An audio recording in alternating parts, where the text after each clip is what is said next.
नमस्कार, आप सभी को बात करते हैं उत्तर प्रदेश, यूपी और देश दुनिया से जुड़ी सबसे बड़ी महत्वपूर्ण और काम की बड़ी खबरें। जानेंगे सारी खबरों को विस्तार से, तो वीडियो को शुरू से लेकर अंत तक देखते रहिए। जानेंगे सारी खबरें, क्योंकि सारी खबरें बड़ी शानदार और एकदम धमाकेदार खबरें होने वाली है। जी हाँ, शुरू करते हैं इस वीडियो को। उससे पहले आपसे एक निवेदन करना चाहूँगा, अगर आपने अभी तक इस वीडियो को लाइक नहीं किया है तो सबसे पहले लाइक का बटन दबा दीजिए। आपका एक लाइक बहुत ज़्यादा इंपॉर्टेंट है हमारे लिए, क्योंकि एक आपका लाइक मुझे मोटिवेशन देता है। चलिए शुरू करते हैं आज की सारी कमाल की वीडियो। ठीक है, उससे पहले लाइक कर लीजिए। चलिए बात करते हैं आज की सबसे पहली बड़ी और महत्वपूर्ण खबर। जी हाँ, सबसे पहली बड़ी महत्वपूर्ण खबर क्या आ रही है उसके बारे में बताएंगे, क्योंकि अब सबसे बड़ी महत्वपूर्ण खबर है मौसम के बारे में। जी हाँ, सबसे पहले हम जानते हैं आज के मौसम के बारे में। मौसम का क्या हाल है आपको बता दें। वेदर अपडेट, कड़ाके की ठंड से होगा नए साल का आगाज। रेन अलर्ट, वेस्टर्न यूपी में गिर सकते हैं ओले। जी हाँ, आपको बता दें वेस्टर्न यूपी के कुछ हिस्सों में ओलावृष्टि की आशंका दिखाई दे रही है। जी हाँ, आपको बता देना चाहते हैं 48 घंटे तक बारिश के सर्द हवाएं वेस्ट यूपी को कंपाएंगी। और आपको इतना बता दें 29 दिसंबर से मैदानों में कोहरा और शीतलहर का नया दौर शुरू होगा, और इससे नए साल का आगाज कड़ाके की सर्दी से होने का आसार है। जी हाँ, 29 दिसंबर से मैदानों में कोहरा छा जाएगा। जी हाँ, आपको बता दें काफ़ी भयंकर सर्दी पड़ने वाली है 27, 28 और 29 तक। जी हाँ, थोड़ा सा ध्यान रखिएगा, क्योंकि ये सबसे बड़ी कड़ाके की सर्दी होगी, क्योंकि आपको पता है क्रिसमस के बाद ये सर्दी सबसे भयानक होने वाली है। इसमें पारा एकदम कम चला जाएगा, तेज हवाएं चलेगी, ओले गिरने की संभावना रहेगी, कहीं कहीं बारिश होगी, तो इस कारण से सर्दी का स्तर बहुत बढ़ जाएगा। थोड़ा सा ध्यान रखिएगा अपने स्वास्थ्य का। चलिए इसी के साथ हम बढ़ते हैं अगली बड़ी खबर। जनरल टिकट इतने घंटे बाद हो जाता है रद्द। जी हाँ, बुकिंग करने से पहले जान ले जरूरी नियम, वरना भरना पड़ सकता है आपको जुर्माना। आपको बता दें जनरल जो टिकट आप लेते हैं उसके जरिए ट्रेन के डिब्बों में सफ़र तो किया जा सकता है जिनमें आरक्षण की सुविधा नहीं होती है। जनरल कोच के टिकट को लेकर एक खास नियम होता है, जिसका उल्लंघन करने पर आपको काफ़ी बड़ा जुर्माना लग सकता है। आप लोगों को नहीं पता होता, लेकिन मैं थोड़ा बता देना चाहता हूँ। जी हाँ, ऐसा ही नियम है जनरल कोच के अंदर। क्या कि भारतीय रेलवे देश की लाइफलाइन है, रोजाना लाखों लोग इसमें सफर करते हैं, इस कारण कई बार जुर्माना भी झेलना पड़ता है। ऐसे नियम में जनरल कोच के टिकट को लेकर है। गौर मतलब है कि अभी के टाइम पर जनरल टिकट के जरिए ट्रेन के डिब्बों में सफर तो किया जा सकता है। जी हाँ, लेकिन इनमें आरक्षण की सुविधा नहीं होती है। जनरल कोच के टिकट को लेकर एक खास नियम है, जिसका उल्लंघन कभी मत करना। सबसे कम होती है जनरल कोच की टिकट की कीमत। जी हाँ, अब आपको बता दें 199 किलोमीटर की दूरी और 3 घंटे से पहले टिकट मान्य नहीं होंगे। रेलवे के मुताबिक नियम है, अगर किसी पैसेंजर को 199 किलोमीटर से कम दूरी के लिए सफ़र करना है तो उसे 3 घंटे से पहले टिकट नहीं लेना चाहिए। इसका मतलब यह है कि यात्री अगर 3 घंटे से पहले इस टिकट मान्य होगा। वहीं अगर आपको 200 किलोमीटर से अगर लंबी जर्नी करनी है तो आपको 3 दिन पहले भी टिकट ले सकते हैं। बता दें इसके लिए पहले जनरल क्लास के टिकट केवल रेलवे के टिकट कंडक्टरों के अलावा मोबाइल ऐप यूटीएस पर भी बुक कर सकते हैं। जी हाँ, ये चीज़ें होती है जनरल टिकट को आप। तो अगर आपको 200 किलोमीटर से अगर कम है तो ध्यान रखिएगा, जहाँ तक होता है तो 3 घंटे पहले लें। उससे अगर आप सोच रहे हैं तो उसके बाद जनरल टिकट आप ले सकते हैं। जी हाँ, यूटीएस ऐप से, जो उनका एप्लीकेशन है। ठीक है, तो जनरल टिकट के लिए नियम है, थोड़ा सा ध्यान रखिएगा ताकि आपको दिक्कत ना हो। जी हाँ, छोटी दूरी की यात्रा के लिए टिकट अपने 3 घंटे से अधिक पुराने टिकट के साथ पकड़ा गया तो आपको बे टिकट मानकर जुर्माना लगाया जा सकता है, ये ध्यान रखिएगा। ठीक है, चलिए इसी के साथ बढ़ते हैं और जान लेते हैं अगली बड़ी खबर। पीएम किसान योजना को लेकर क्या पूरा परिवार एक साथ ले सकता है पीएम किसान सम्मान निधि योजना का लाभ? जी हाँ, आपको बता दें अक्सर कई किसानों का सवाल यह है कि क्या परिवार के सभी सदस्य पीएम जो किसान सम्मान निधि योजना उसका आवेदन करके इसका लाभ ले सकते हैं क्या? आपको इस सवाल का जवाब नहीं देते हैं। जी हाँ, आपको बता दें भारत की अर्थव्यवस्था का बड़ा भाग कृषि पर आधारित है, और इसमें काफ़ी लोग अभी कृषि अपना जीवन यापन करते हैं। और इसी में आपको बता दें प्रधानमंत्री की तरफ से किसान सम्मान निधि योजना शुरू की थी, जो 2019 में शुरू हुई थी। और इसमें आपको बता दें 6,000 रुपये प्रदान होते हैं, जिसकी आपको 3 किस्तों में दिए जाते हैं। जी हाँ, 2,000, 2,000, 2,000। ठीक है, और टोटल 6,000 आपको रुपये मिलते हैं, और कुल अभी तक 18 किस्तें जारी हो चुकी है। अब आपको बता देना चाहते हैं इसका फ़ायदा किन्हीं की नहीं मिल सकता है, क्योंकि सभी के मन में ख्याल आता है कि हर कोई इसका फ़ायदा उठा सकता है। जी हाँ, आपको बता दें अगर आवेदन करते हैं तो आप डायरेक्टली आवेदन कर पाएंगे, लेकिन परिवार में वही सदस्य इस योजना का लाभ ले सकता है जिसके नाम पर कृषि भूमि रजिस्टर्ड है। जी हाँ, सबको नहीं मिलेगा, लेकिन हाँ जिसका नाम रजिस्टर्ड होगा उसे इस योजना का पूरा फ़ायदा मिल सकता है। ठीक है, चलिए इसी के साथ बढ़ते हैं और जान लेते हैं अगली बड़ी खबर। एफडीए ने बिक्री पर लगाई रोक, लेस पोटैटो चिप्स में मिला एलर्जी वाला जानलेवा इंग्रेडिएंट। आप सोचिए, फूड सेफ्टी ऑर्गेनाइजेशन के अनुसार मार्केट में कोई भी सामान बेचने के लिए उसमें मौजूद सभी इंग्रेडिएंट की सही जानकारी पैकेजिंग पर होना जरूरी है।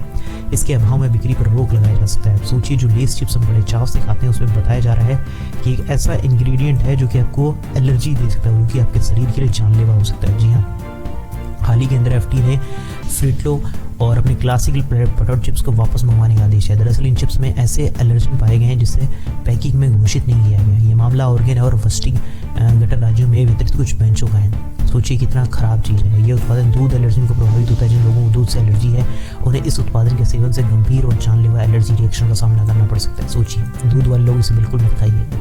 पैकेट पर मेंशन नहीं होता ये इंग्रेडिएंट। जी हाँ, सोचिए कितना गजब चीज़ है। वैसे देखा जाए तो दिमाग हिला देने वाली चीज़ है कि हम जिसे बड़े चाव से खाना पसंद करते हैं और लोगों को ऐसी चीज़ें उसके अंदर देखने को मिल रही है। बाकी पोस्ट करके आप पढ़ लीजिएगा थोड़ा सा, ठीक है, और डिटेल में बाकी मैंने आपको खबर दे दी है। चलिए बात करते हैं अगली बड़ी खबर की तरफ। वन नेशन वन इलेक्शन को लेकर कई फायदे, लेकिन सरकार के लिए क्या बड़ी चुनौतियां आ सकती है आपको बताएंगे। सबसे बड़ी चुनौती क्या होने वाली है आपको बता दें। वन नेशन वन इलेक्शन को एक देश और एक चुनाव व्यवस्था को लागू करने के लिए काफ़ी कमर कस ली गई केंद्र में। जी हाँ, बिल्कुल लोकसभा में स्वीकृति मिल गई। लागू करने में कई साल लगेंगे। जी हाँ, अगर संसद में बिल पास हो जाता तब माना जा रहा है कि लोकसभा और सभी विधानसभाओं में चुनाव 2034 में ही हो पाएगा। फायदे तो बहुत सारे हैं इसके। सबसे बड़ा चीज़ है कि पैसे का तो थोड़ा बचत होगा और एक ही बार में निर्णय भी हो जाएगा। जी हाँ, देश में पहले भी हो चुके हैं एक साथ चुनाव। जी हाँ, अगर बात की जाए दरअसल 1951-52 में देश में पहली बार चुनाव कराए गए थे। उस समय लोकसभा विधानसभा के चुनाव एक साथ हुए थे। लेकिन हालांकि बाद में 1967 के बाद से परंपरा बिगड़ गई। कहीं राज्य की विधानसभा को भंग करना पड़ा था, वहीं लोकसभा चुनाव पहले ही हो गए। तो उसके बाद से ये सारी चीज़ें ऐसी हो रही है।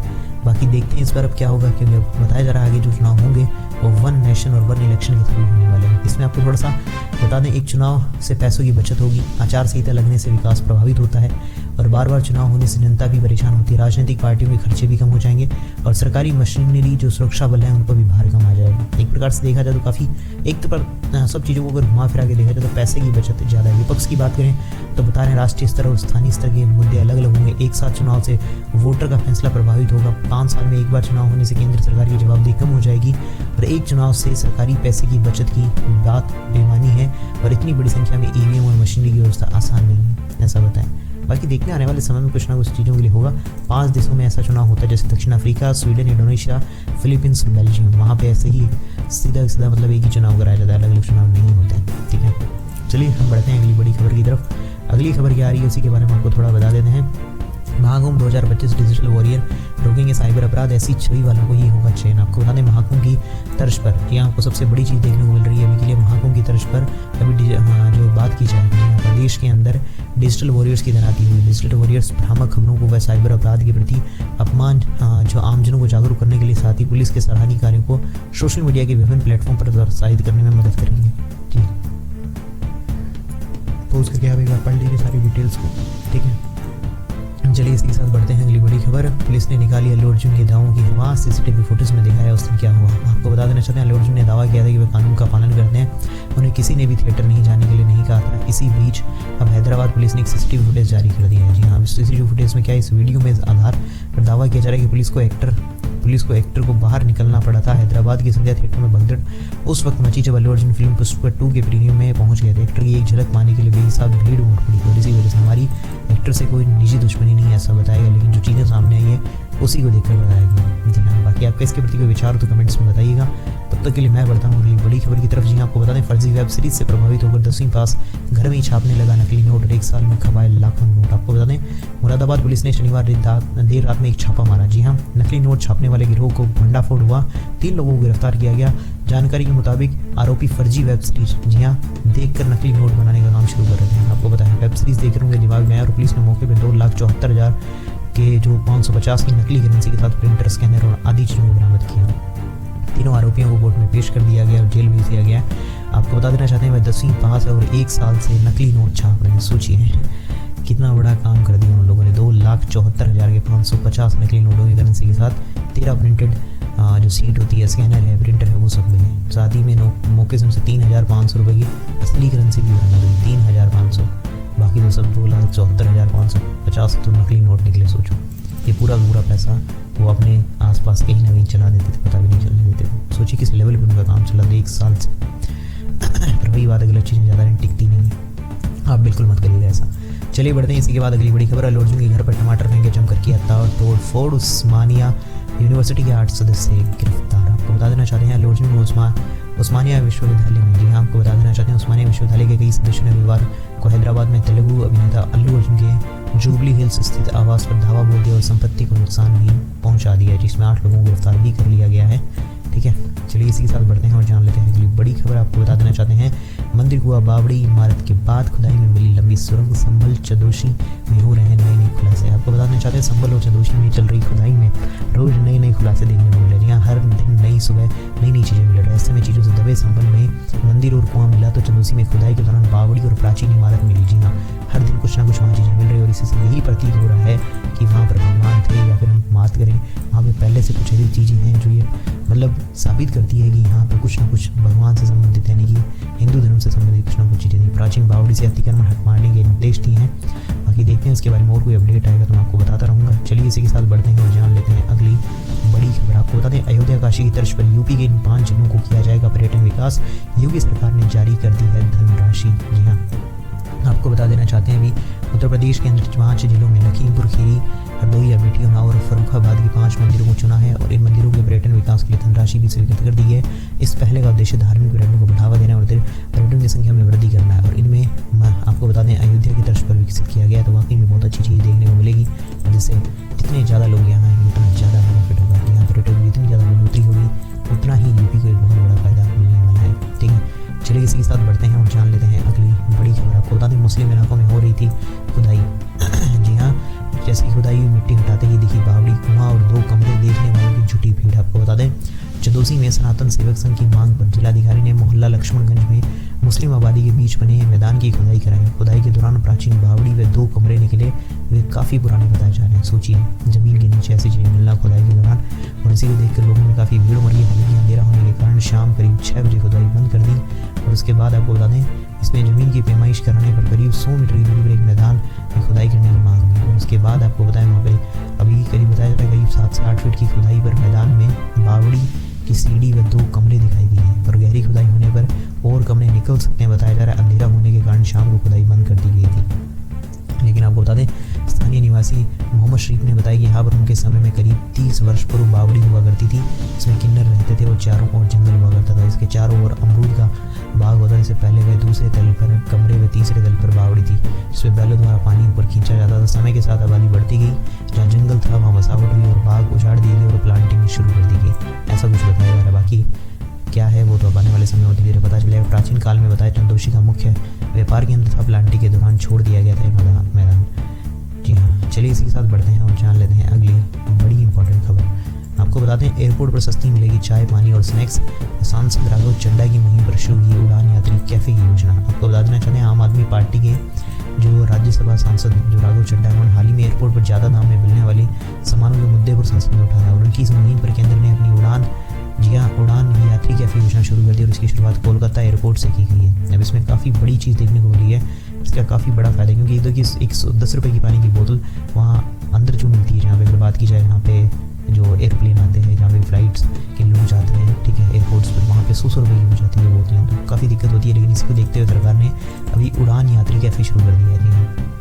इसका काफ़ी अच्छा फ़ायदा है जिसमें आपको कम रेट में काफ़ी अच्छी चीज़ें मिल जाएगी। यहाँ आपको बता दें वहाँ के लिए अभी एयरपोर्ट्स पे पानी और चाय के लिए 100-250 रुपये खर्च करने नहीं पड़ेंगे। जी हाँ, जो कि कम रेट में अच्छी जगह पे सारी चीज़ें मिल जाएगी।